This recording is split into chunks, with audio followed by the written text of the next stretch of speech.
अस्सलामुअलैकुम, मेरा नाम अहमद शराज है। Welcome to K trades weekly sales ideas video. इस वीक जिन स्टॉक्स को हमने अपनी वीकली रिपोर्ट में हाईलाइट किया है उन पर डिस्कशन कर लेते हैं। सबसे पहले जिक्र कर लेते हैं फौजी फर्टिलाइज़र कंपनी का। फौजी फर्टिलाइज़र कंपनी पाकिस्तान की लीडिंग फर्टिलाइज़र मेकिंग कंपनी है और अब इसने काफ़ी हद तक डिवर्सिफिकेशन भी कर ली है। अगर हम रीसेंट ट्रेंड्स की बात करें तो कंपनी ने सीमेंट्स, फूड और पावर सेगमेंट में भी इन्वेस्टमेंट्स की हैं। कंपनी यूरिया और डैप में मार्केट लीडर है। स्टॉक को हाईलाइट करने का बुनियादी मकसद उसका पहले क्वार्टर का रिजल्ट था। इस साल के पहले क्वार्टर को अगर हम देखें तो कंपनी ने बहुत ही अच्छा रिजल्ट दिया। हमें नज़र आता है कि कंपनी की प्रॉफिटेबिलिटी में 36% का इजाफा हुआ है ईयर ऑन ईयर बेसिस के ऊपर। इसके अलावा कंपनी का रेवेन्यूज़ में भी 60% से ज़ायद का इजाफा रिकॉर्ड करने में आया। अगर हम मार्जिनस की बात करें तो वो भी 30% के ऊपर मेनटेन किए गए। हम समझते हैं कि मुल्क की जो मौजूदा मैक्रो इकनॉमिक सिचुएशन है उसमें पहले क्वार्टर का रिज़ल्ट काफ़ी शानदार था और यही वजह है कि कंपनी ने अच्छे रिज़ल्ट की वजह से अपने शेयर होल्डर्स को भी रिवॉर्ड किया और क्वार्टर में 5.5 रुपीज़ पर शेयर का डिविडेंड अनाउंस किया, जो कि मार्केट एक्सपेक्टेशंस के मुताबिक था। जैसा कि मैंने पहले जिक्र किया कि कंपनी ने जो है वो रिसेंटली काफ़ी हद तक डाइवर्सिफिकेशन भी की है, जिनमें मुख्तलिफ बिजनेसेस में कंपनी के इन्वेस्टमेंट्स हैं और यही वजह है कि पहले क्वार्टर में कंपनी की अदर इनकम में खातिर कहाँ में इजाफा देखने को मिला है। तकरीबन 10 अरब रुपए से ज़ायद कंपनी की अदर इनकम रिकॉर्ड करने में आई। अच्छे रिजल्ट की बुनियादी वजह कंपनी की अच्छी cost management and effective strategies हैं कि जिसके ज़रिए कंपनी ने एक अच्छा रिज़ल्ट दिया है और ये काफ़ी कंसिस्टेंट रिज़ल्ट आ रहा है पिछले कई सालों से। कंपनी नॉट ओनली कि अपनी ये तमाम कॉस्टिंग को भी बेहतर तरीके से मैनेज कर रही बल्कि फ्यूचर रिक्वायरमेंट्स को भी बेहतर तरीके से समझती है। यही वजह है कि अपने जो गैस प्रेशर एनहांसमेंट के प्रोजेक्ट हैं, इसके अलावा जो एक्सपेंशंस हैं उसको भी टाइमली कर रही है। कंपनी ने बहुत पहले ये डिसाइड किया था कि कंपनी डाइवर्सिफिकेशन पे जाएगी और कोर फर्टिलाइज़र बिजनेस के अलावा भी इन्वेस्टमेंट्स करेगी और वही हम देखते हैं कि कंपनी के बॉटम लाइन को सपोर्ट करते हैं। कंपनी काफ़ी कैश रिच बैलेंस शीट रखती है जिसका बुनियादी तौर पर फ़ायदा भी होता है और जो कंपनी के बैंक प्लेसमेंट्स हैं उस पर अच्छी अर्निंग्स आती हैं। अब बात कर लेते हैं कि आगे क्या होगा। सबसे पहले तो इस बात को मद्देनज़र रखना होगा कि इस वक्त मार्केट एंटिसिपेट कर रही है फाइनेंशियल ईयर 25 के बजट को।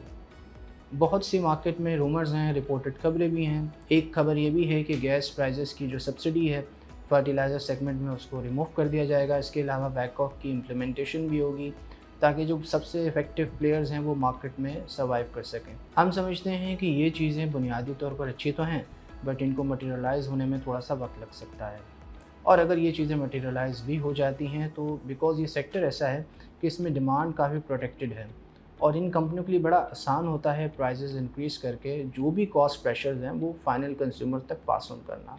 और हाल ही में हमने देखा भी था कि जब गवर्नमेंट ने गैस प्राइसेस में इजाफा किया तो इन्हीं कंपनियों ने, जिसमें फौजी फर्टिलाइज़र भी है, उसने अपनी प्राइस इंक्रीज़ करके वो सारे कॉस्ट प्रेशर्स फाइनल कंज्यूमर्स तक पास ऑन कर दिए।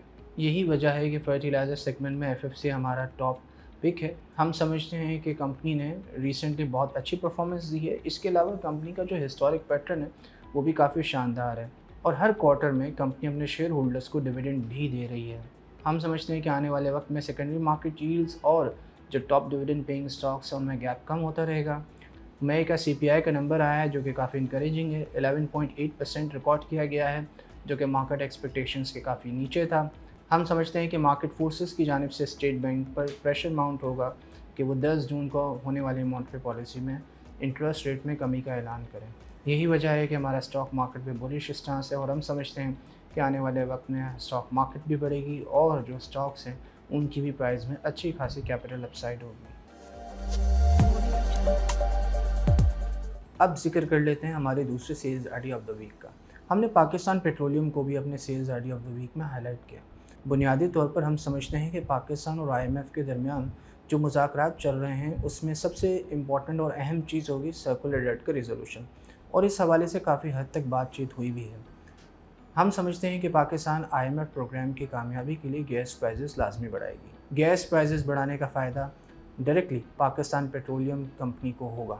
उसकी बुनियादी वजह यह है कि कंपनीज़ के सी कंपनी से जो कैश फ्लोज़ हैं वो बेहतर होना शुरू हो जाएंगे और रिसीट्स बेहतर होने की वजह से जो कंपनी की एक्सप्लोरेशन के लिए जो कंपनी को कैश फ्लोज़ की रिक्वायरमेंट होती हैं वो भी कंप्लीट होना शुरू हो जाएंगी, जो कंपनी की प्रॉफिटेबिलिटी के लिए बहुत अहम है। इसके अलावा कंपनी ये भी सोच रही है कि जो रिको डिक के अंदर कंपनी का स्टेक है वो बेच दे, जिसकी मदद से कंपनी को कैश फ्लोज़ में काफ़ी फ़ायदा होगा। हाल ही में देखा जाए जो कंपनी का रिसेंट रिज़ल्ट था उसमें ईयर ऑन ईयर बेसिस के ऊपर 20% का प्रॉफिटेबिलिटी में इजाफा देखने को मिला है और हम समझते हैं कि ये लार्जली एट्रीब्यूटेबल है जो रीसेंट गैस प्राइसेस बढ़ी थी और आगे भी अगर ये चीज़ें कंटिन्यू रहती हैं और टाइम टू टाइम बेसिस के ऊपर गैस प्राइसेस बढ़ती हैं तो इस कंपनी के लिए काफ़ी फ़ायदेमंद होगा। यही वजह है कि हमने पाकिस्तान पेट्रोलियम को भी अपने sales idea of the week में हाईलाइट किया है। आखिर में मार्केट आउटलुक को थोड़ा सा डिस्कस कर लेते हैं। हम समझते हैं कि जो आज CPI का डेटा है तो काफ़ी इंकरेजिंग है, मार्केट एक्सपेक्टेशंस से नीचे आया है और इसकी बुनियादी वजह यही है कि जो फूड इन्फ्लेशन है उसमें काफ़ी हद तक कमी आई है।